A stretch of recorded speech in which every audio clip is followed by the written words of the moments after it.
Nabi dan para sahabat belajar la ilaha illallah, baru setelah 13 tahun di Madinah muncul ayat-ayat syariat. Syariat umroh, syariat haji, syariat puasa, syariat tilawah, syariat hijab. Sehingga ketika ayat hijab turun, perempuan-perempuan yang sudah belajar la ilaha illallah selama beberapa tahun tidak lagi sulit untuk menerapkannya.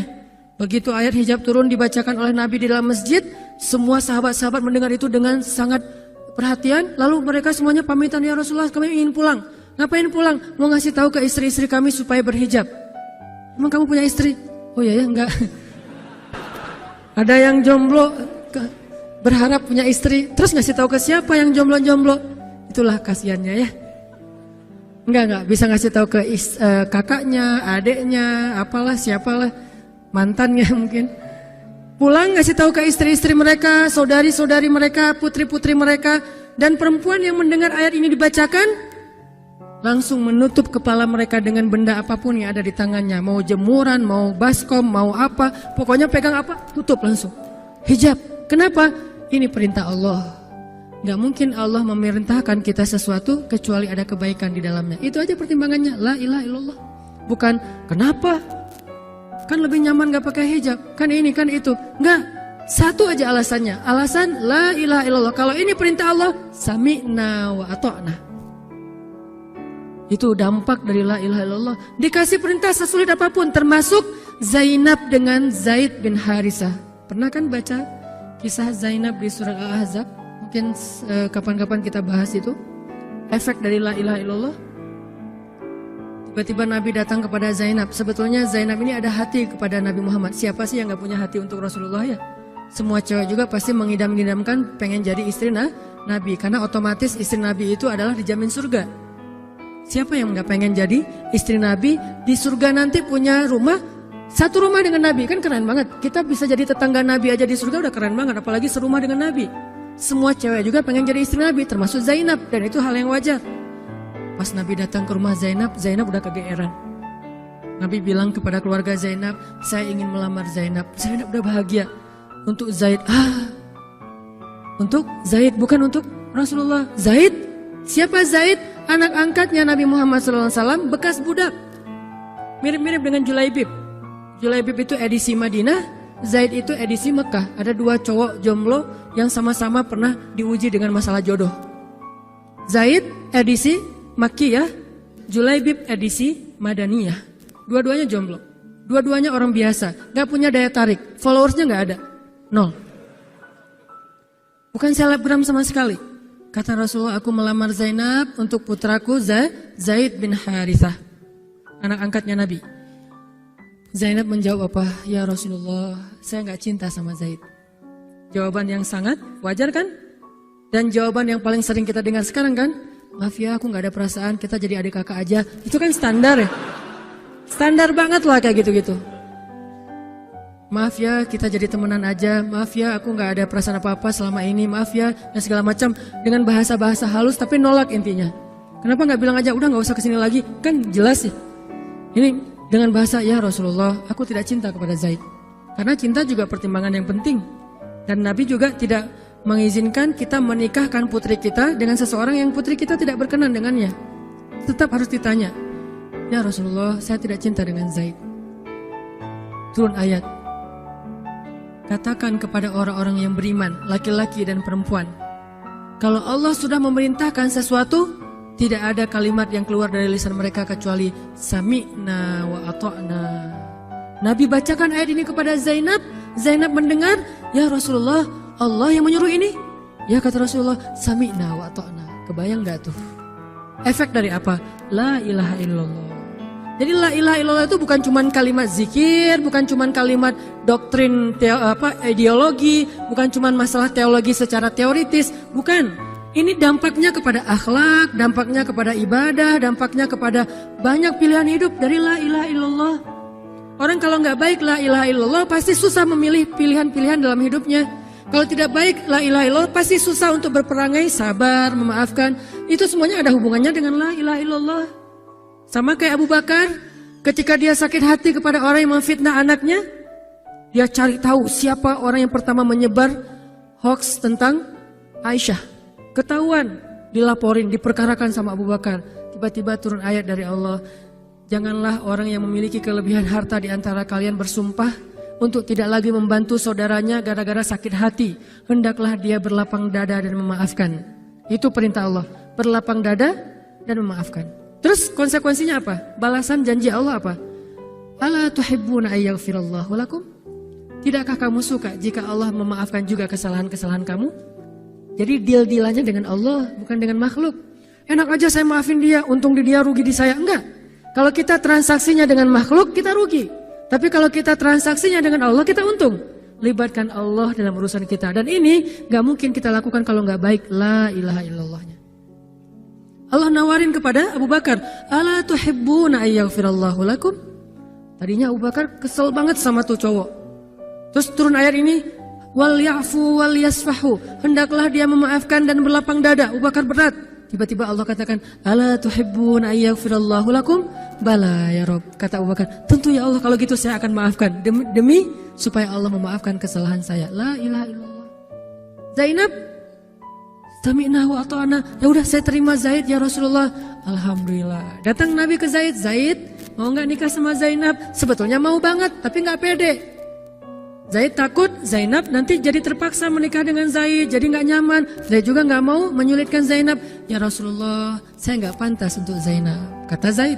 Dibacakan lagi ayat ini, ya Zaid ini perintah Allah. Oh gitu ya Rasulullah, sami'na wa ata'na. Buat Zaid sih gampang lah ya. Udah ada legalisasi ini dari Allah. Kalau gitu, ini bukan saya ya Rasulullah yang mau ya, Allah kan yang nyuruh. Nah, saya emang nggak mau maksa gitu ya. Tapi kalau Allah yang nyuruh, ya udah, apalagi saya nggak punya pilihan dong gitu. Padahal Zainab, siapa sih yang nggak mau cowok sama Zainab? Nikahlah Zainab dengan Zaid, dan yang menjadi semacam khutbah nikahnya adalah Rasulullah SAW. Kebayang nggak Zainab tuh punya hati ke Rasul, tapi Rasul yang mengkhutbahi nikah Zainab dengan orang yang Zainab nggak cintai. Kebayang nggak perasaan Zainab tuh? Ketika akad nikah, Nabi jadi saksi. Saya terima, kata Zaid, nikahnya Zainab binti Jahsy dan segala macam. Zainab, kebayang nggak ada Nabi di situ? Lalu setelah selesai akad nikah ditanya kepada Nabi, sah ya Rasulullah? Sah. Dan Nabi juga nggak mau mempersulit. Nggak sah. Kenapa? Harusnya sama saya? Enggak. Nabi orangnya fair. Nabi orangnya bijaksana, orangnya dewasa, nggak kayak kita. Kita tuh bahaya banget jadi saksi kalau jadi mantan. Pasti nggak sah.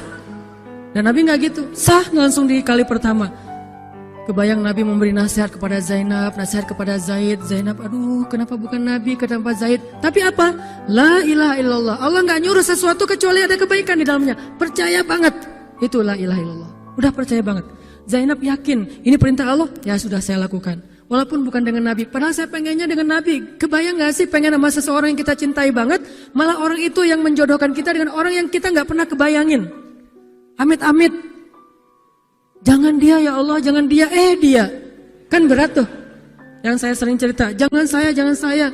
Pokoknya jangan Hanan, Hanan. Kenapa kok begitu?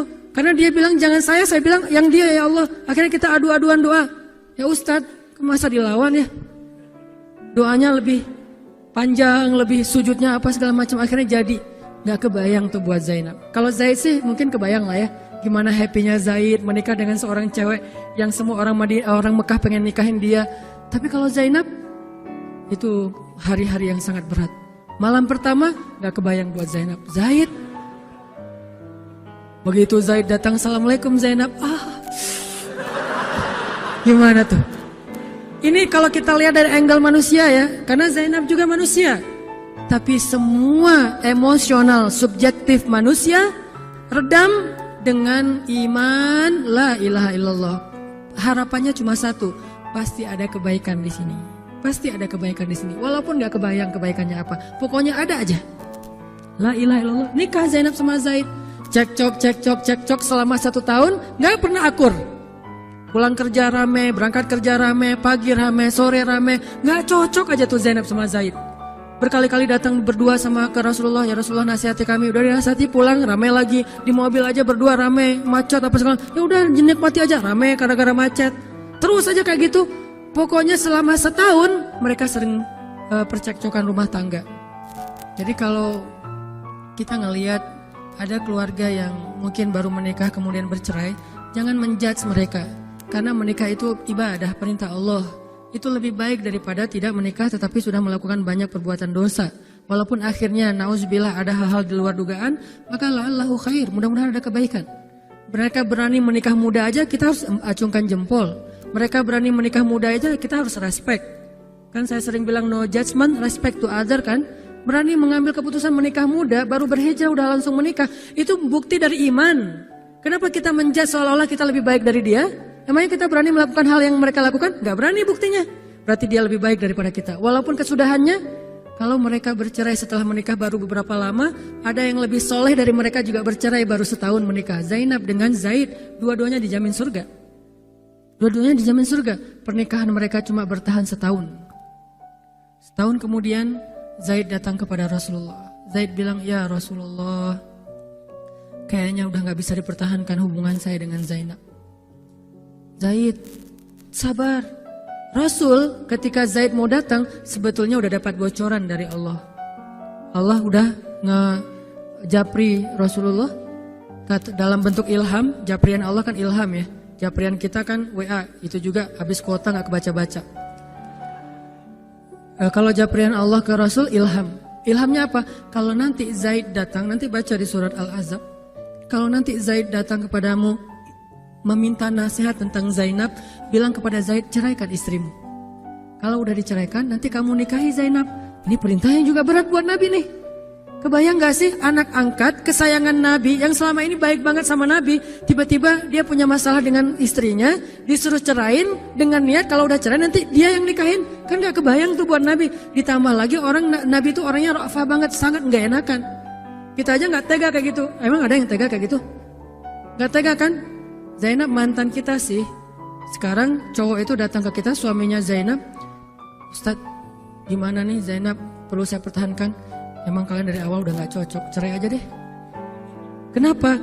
Bentar lagi gue mau nikahin Zainab. Gak kebayang kan? Kok Ustadz ngomong kayak gitu? Dapat ilham. Berat kan? Nabi itu kayak gitu loh, kondisi emosional beliau yang zulzilu, terguncang. Gimana nih caranya? Saya nggak enak banget, nggak tega banget sama Zaid. Kebayang wajah Zaid polos gitu. Ya Rasul gimana nih? Aduh, mau dibilangin ceraikan aja nggak tega. Mau dibilang pertahan tapi Nabi bilang suruh cerai, Allah suruh ceraikan. Akhirnya Nabi memilih emosionalnya, bukan perintah Allah. Wahai Zaid, tahan istrimu, jangan ceraikan. Padahal kata Allah suruh ceraikan. Lihat beratnya Nabi waktu itu. Akhirnya Zaid pulang, gitu ya Rasul. Ya pulanglah Zaid, Nabi gak enak banget sama Allah. Terus akhirnya Zaid sampai ke rumah, namanya Allah yang nyuruh kan gak bisa dirubah ya. Kun fayakun, cerai juga tuh walaupun Nabi bilang sudah bertahan. Allah marah kepada Nabi. Kata Allah, kamu merasa gak enak kepada manusia, tapi kamu merasa enak kepada saya. Diadu oleh Allah tuh coba, emosional.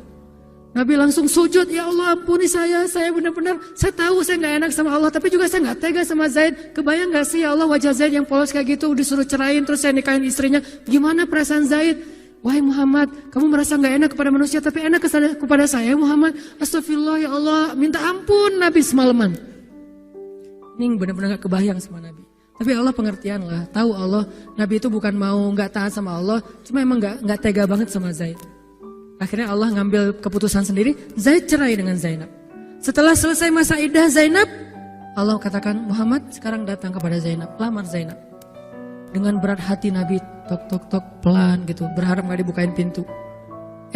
Langsung udah ditunggu ternyata sama Zainab. Eng gitu, bukain pintu. Pas Nabi datang, Assalamualaikum, Waalaikumsalam gitu. Zainab udah punya firasat. Nabi mengatakan, Zainab, ada perintah dari Allah. Apa ya Rasulullah? Sami'na wa ata'na. Belum juga dikasih tahu. Sami'na. Allah menyuruh saya untuk melamar kamu Zainab. Untuk siapa ya Rasulullah? Curiga kan? Jangan-jangan orang lain lagi nih. Untuk siapa ya Rasulullah? Untuk saya. Masya Allah gitu. Cuman Zainab kan gengsi gitu lah. Masa cewek harus teriak-teriak gitu kan ya? Oh gitu. Padahal masuk ke dalam kamar. Wah gitu ya. Gigit jari apa, gaya-gaya cewek lah ya. Oh gitu, ntar ya saya pikir-pikir dulu. Saya istiqoroh dulu, Nabi diistiqorohin. Udah diterima, sami'na wa ata'na. Dan inilah khair, kebaikan yang diharapkan oleh Zainab. Walaupun gak pernah terbayang, gak mungkin dong Zainab berpikir akan cerai setelah setahun kan. Tapi dia hanya yakin Allah itu gak mungkin nyuruh sesuatu yang gak ada kebaikannya buat kita. Gak mungkin, mustahil. Karena Allah gak pernah zalim kepada hambanya. Kenapa Allah kok muter-muter dulu kayak gitu? Allah pengen lihat Zainab itu menikahi Muhammad karena Allah atau karena dirinya sendiri. Kalau karena Allah, coba yang selain Muhammad berani gak? Ternyata berani. Karena itu dia menjadi layak untuk Muhammad. Kalau dia nggak menerima Zaid, mungkin Zainab tidak akan pernah jadi istri Nabi karena tidak layak. La'allahu khair. Ini buah dari la ilaha illallah. Begitu juga yang masih culun-culun, yang mungkin badannya belum kebentuk, yang jerawatan misalnya kayak gitu, tiba-tiba memimpin pasukan militer yang jumlahnya ribuan, yang barisan pertamanya kibarus sahabah, sahabat-sahabat senior, as-sabiqun al-awwalun minal muhajirin wal ansor. Termasuk siapa di dalamnya? Abu Bakar dan Umar. Kebayang gak tuh? Memimpin pasukan yang di belakangnya itu Abu Bakar dan Umar. Maju! Abu Bakar dan Umar. Ya, maju. Usama. Kebayang Usama yang nyuruh. Abu Bakar. Segaya. Umar maju. Zaid, anaknya Zaid. Tapi tidak ada yang bisa membantah. Kenapa? Itu wasiat Nabi sebelum wafat.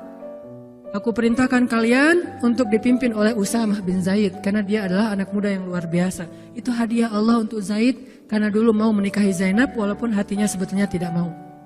La'allahu khair, la ilaha illallah. Masing-masing dikasih kebaikan dengan cara-cara yang berbeda.